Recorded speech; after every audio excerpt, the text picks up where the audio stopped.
So I was at Minsky's on Friday night, and we get this waitress who shall not be named, partly because I don't want to incriminate anybody on the podcast, but also partly because I legitimately still to this day do not know her name. And we order, yeah, Steve does.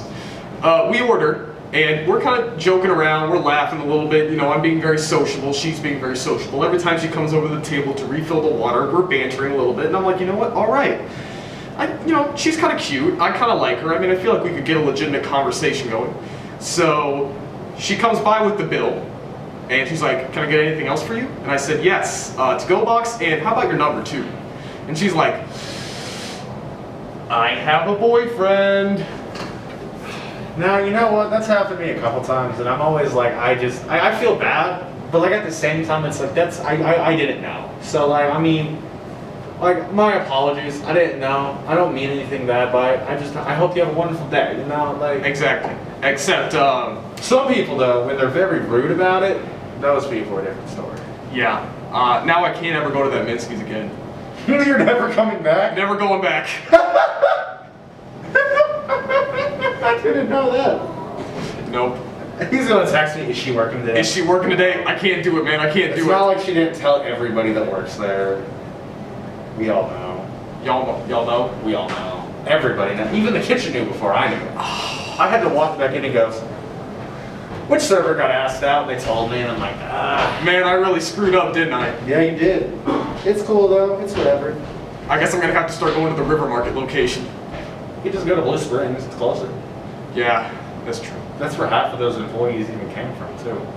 Well, just as with our first Heartbreak Tales segment, Steve, your stories usually trump mine to a degree of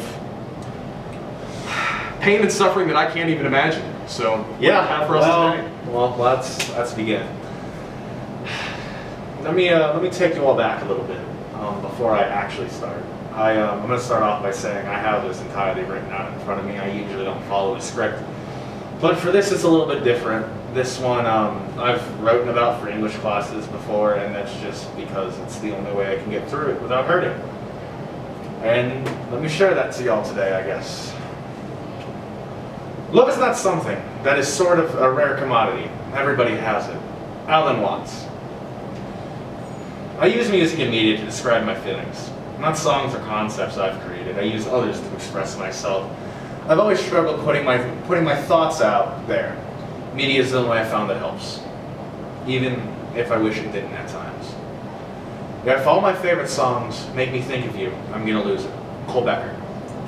It was August 17, 2017, the first time we met. I can still see the way I close my eyes, your long blonde hair, those green eyes, and that contagious smile you spread from my face to my inner soul. I know I was caught gazing at the beauty in front of me, but what could I do? Are you going to eat your goldfish? The question that caused me to be here. For I said no. I did not know your name, but for weeks I would shell out my breakfast goldfish for nothing in return. No granola bar, no cereal, nothing. But what paid me in full was the look on your face, breathless. Unspoken beauty I could see, as if the sun finally had shined after a year-long drought. Nothing felt complete and whole without you near. I fell head over heels 12 steps back. I couldn't get you out of my head. At the time, I'd never realized the joy I would receive going to school, just to see you again. Eventually, we did become acquainted. We did become more than two strangers in a classroom. We were friends.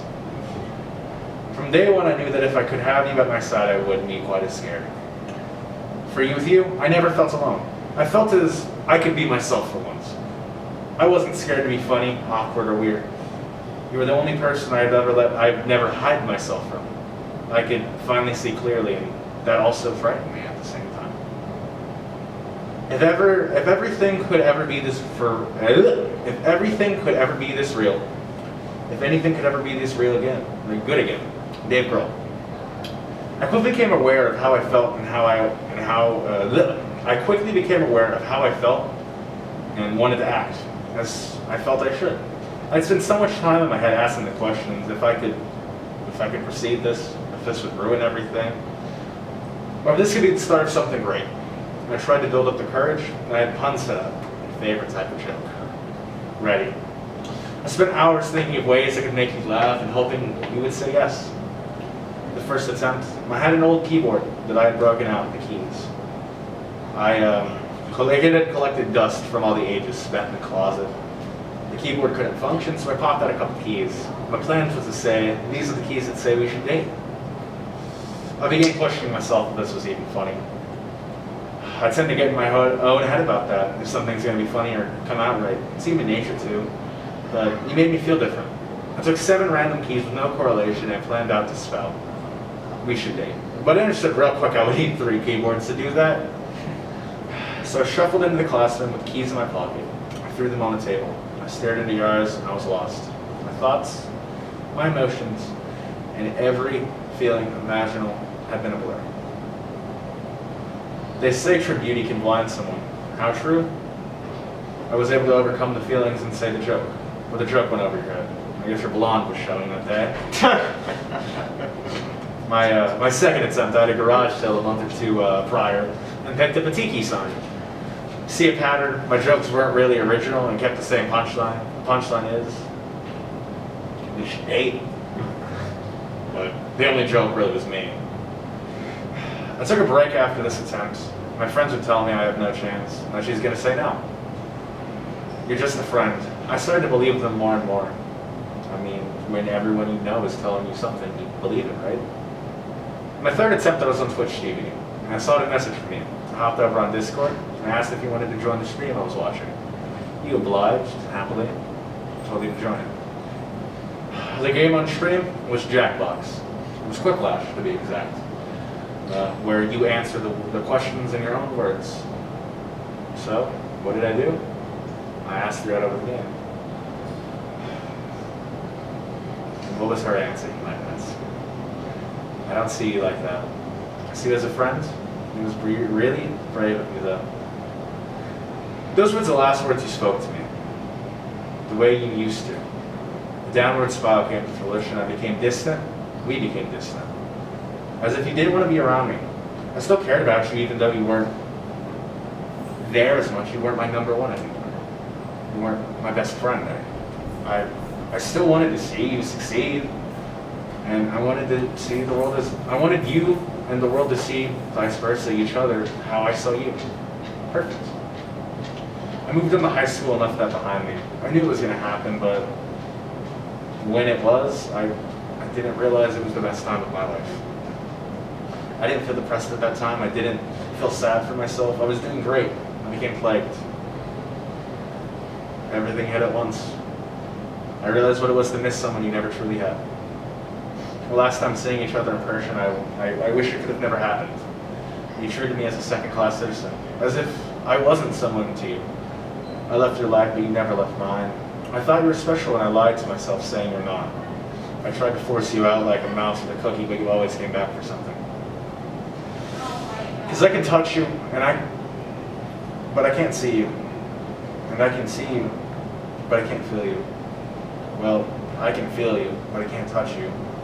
I used to, but then you left my life. Cam Smith.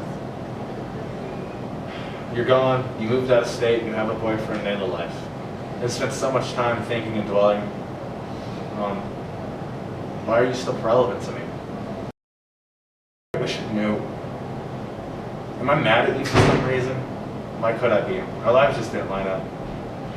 We're only supposed to be friends or just know of each other.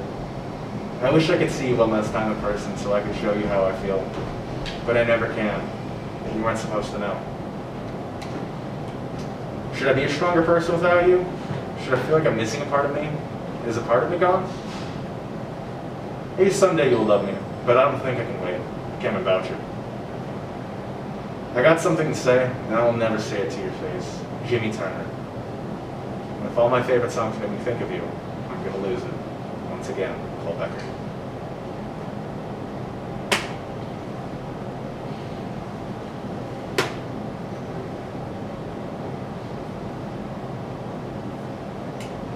My girl lives in Utah now.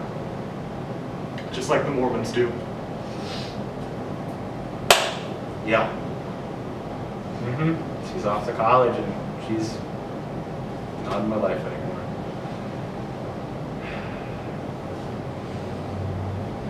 On the other hand. Slowly it has been. Ever since the day I wrote that, she's slowly drifted away from my memory, which is very wonderful. I bet. I don't think of her every day anymore, and I'm happy. Somewhat. About as much as I can be.